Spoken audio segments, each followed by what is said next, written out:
Lord, it's a real motherfucker, yeah. Yeah, man, that right there is a real mother for you. Man, if you're talking about music or especially funk music and forget about that guy right there, your history is not based on sound logic. Fake news, bruh. What don't you understand? Mr. Mindset, me and the folks out there all believe that George Clinton is the godfather of funk. Yeah, you the same dude that thinks the milk goes in the bowl before the cereal. And you the same dude who thinks putting batteries in the freezer brings him back to life. And ain't you the same dude who puts salt on his watermelon? You the same dude who thinks eating carrots improves your Wi-Fi. And the crazy thing is you're the fella that thinks your toothbrush has emotions. But doesn't it? Hey, I'm gonna just go back and finish this email I was working on. I think that cat's mailing out resumes. I like to be educated, but I'm so frustrated. Yikes. Man, welcome back to the channel. First of all, let me get a couple things out of the way. Funk is a very complicated thing to understand, man, especially if you're not a musician. Funk is not just about what you read in the newspaper or what you danced to or what you felt. You gotta understand a little bit more about music. I definitely don't know everything, but I do know a few things that a lot of people are not considering about this thing. And we'll save some of that for later. The main thing, this video is about the Godfather of Funk. And then y'all gonna throw rocks at me because I know a lot of you guys have your names, especially George Clinton. And we're not taking nothing away from him, man. The dude was funky. He came from Parliament and funkadelic and stuff like that. But you have to understand, there's rules to this. There's lanes to this. And the thing about it is, I love George and I give him all his props and his credit. But there is a dude who a whole region, a whole country, a whole part of the world recognize as the Godfather of Funk. And you just can't take that away. Documented evidence, that's what they called him. His name was Johnny Guitar Watson, man. And the boy could play the guitar, a virtuoso on the piano and all of that different stuff. And on top of that, could sing. Watson was cool with it. And that's what I think about when I think of funk. In fact, the New York Times have written articles calling George the hippie of funk. Now, when I say stuff like that, some of y'all come in here and y'all be like, hey, man, what is he talking about? Don't misunderstand. I'm not dishing nobody. What it is I see a lot of stuff on the internet where people are talking about stuff, and it's based on nothing but emotions and feelings. I like to go by what's been written down. Somebody did a video at the time, not looking back 20 years and, hey, man, he was this. No, we're talking about what were people saying at the time about that person, not what you're saying in 2025. And I'm going to tell you right now, they were saying that the Godfather of Funk was Johnny Guitar Watson because of his plan and the licks he laid down. He ain't had no band. He was a one-man band basically until he got on live stage. He was playing his licks. He was writing his licks. He was singing his licks, which is different from a lot of other people that people put those crowns on. Wanna buy a new car? Johnny Guitar Watson ain't just some old school name floating around in the dusty corners of music history. This is the Godfather of Funk. Being known as the Godfather of Funk, I'm flattered. You know, the French people, they started calling me that. They started that, and I feel very good about it. And I kind of sometimes I feel like the Godfather of Funk because I've been funking so long. He's one of the architects of modern funk, the bridge between blues, soul, R&B, early disco, and even hip-hop. Before Dr. Dre built G-Funk, before Roger Troutman mastered the talkbox, before the West Coast found its bounce, Johnny laid the blueprint. But his story didn't start with swagger and fancy cars. It started in the South. He was born February 3rd, 1935 in Houston, Texas, and raised in a household full of gospel and hard life lessons. His first love wasn't even guitar. He learned piano from his father, playing with an old soul type of feel even as a kid. Seeing T-Bone Walker and Gatemouth Brown flip a switch in him, They were my favorites, to be honest with you. T-Bone Walker was just the greatest influence of all. I used to just love the way he performed. I liked the way he looked on stage, and his manner was always just absolutely amazing. He was just an amazing blues artist. his grandfather was a preacher and left Johnny a guitar as an inheritance, but under one condition: no devil's music. My grandmother told me, don't play any blues on the guitar. and, everything will be all right, and I'll give it to you, but don't, You already know how that went. So first thing I did was learn to play some blues.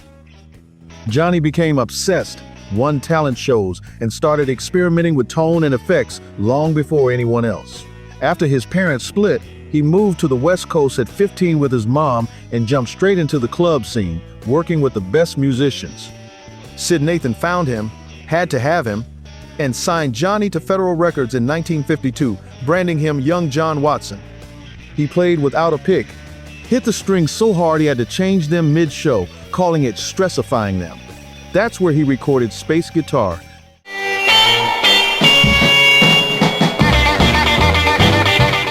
Decades ahead of its time. Yeah, innovative, but that thing never had a chance on the charts. By the mid-1950s, he moved on to sign with the Bahari Brothers' Hollywood-based RPM Records label. Around that time, one of the owners took him to see Joan Crawford's new Western movie, Johnny Guitar, and just that name stuck instantly. It sounded dangerous, cool, heroic, so he claimed it. Still searching for that breakthrough, he scored his first real chart hit with those Lonely, Lonely Nights on RPM in 1955. There's been some lonely, lonely nights. That cover of Earl King's song climbed to number 10 on the Billboard R&B chart, finally putting him on the map. Later, looking for the next opportunity, he moved on to sign with Keane Records and recorded this song. 'Cause I'm a gangsta of love, baby. Sounds like today, don't it? It's still hot now. But believe it or not, it didn't even chart in 57. The folks then, and the title, No Way Jose. But over the years, and after re-recordings and re-releases, it's still on the radar. Johnny toured with Little Richard and a lot of other hot acts back then, but did you know his playing even inspired a 16-year-old Frank Zappa to switch from drums to guitar? And he loved my music, and he said I was one of his inspirations, and when I first met him, he played one of my solos, a thing from 3 Hours Past Midnight, which was old blues. Wild, right? And he also heavily influenced Stevie Ray Vaughan. You can hear it all over his playing. But as the 60s shifted toward Motown, rock and soul, blues artists got pushed aside. Johnny didn't fade, he reinvented himself. New clothes, new swagger, new sound. He became a full-blown funk architect, producing and arranging his own music, building a sharp, humorous, stylish identity that fit the times.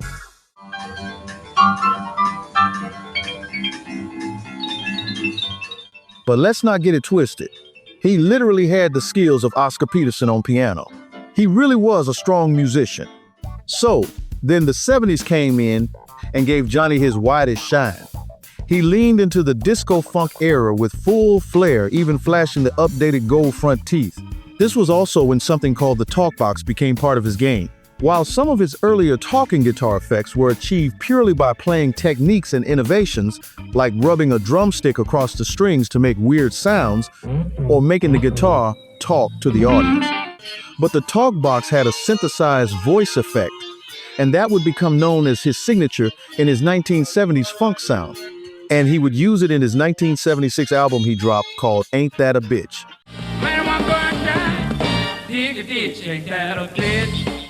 And then came the one I remember the most. Love's a real motherfucker. Yeah, man, a real mother for you. That thing was theme music for men who'd been worked, lied on, cheated on, and still were walking tall. And then Superman Lover? But they call me the Superman lover, yeah. This cat had a whole nother persona, cape and all. Now, if you notice, Johnny didn't need a giant team. He was the whole engine, writing, arranging, producing. He did it all.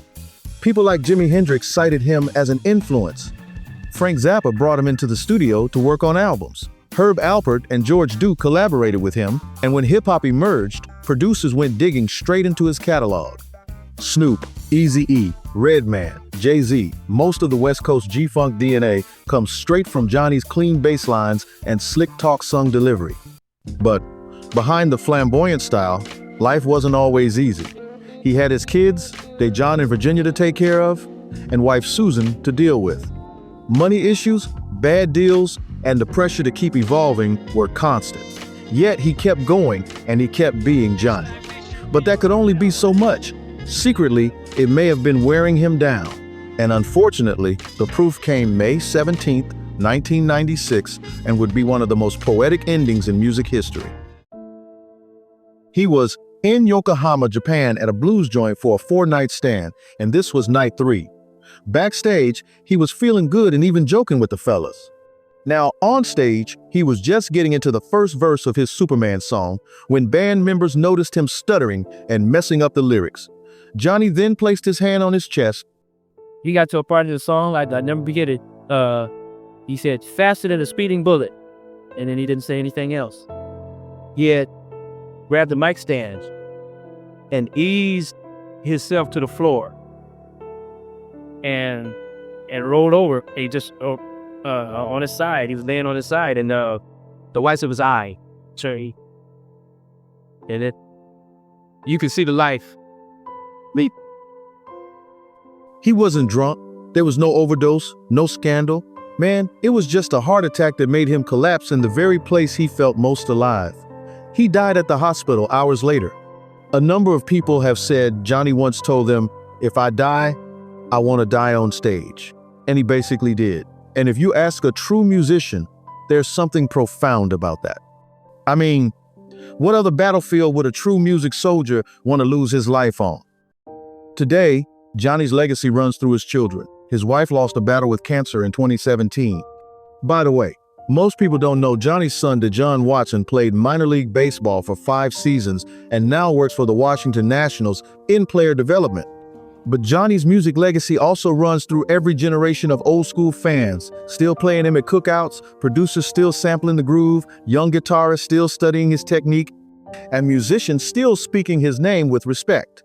His roughly 40-year career blended multiple genres into something uniquely his own. Johnny Guitar Watson wasn't just a guitar player and singer, he was also a transformer, constantly evolving, always original, always ahead of time. It's gone up higher. Yes, it is. And when they call Johnny Guitar Watson the Godfather of Funk, they're not exaggerating. Johnny Guitar Watson was a real mother for you. Yeah, man. The Godfather of Funk. He had an extensive career, man, doing a lot of stuff that a lot of people don't know about it. But I tell you what, they're sampling this stuff, and you can hear a lot of those grooves in a lot of these raps and R&B type stuff, you know what I mean? The things that I didn't get too much into, the fact that he did get caught up in some drugs at one time. He was lucky enough to have Marla Gibbs bail him out. That's the woman that was with the on the Jeffersons and stuff like that. Gave him an opportunity to get himself back on his feet. But this guy's great, man. He's way better. Find some of his videos and check out his plan. Check out what he was doing, and you realize this guy is one of those guys that a lot of people don't talk about as much as they used to talk about when I was a teenager. Don't get me wrong, but I'm just saying, over the last number of years, you don't hear much about him. Anyway, I hope you appreciate that. I don't want to keep on rambling, and come back to the Music Mindset channel where you appreciate it.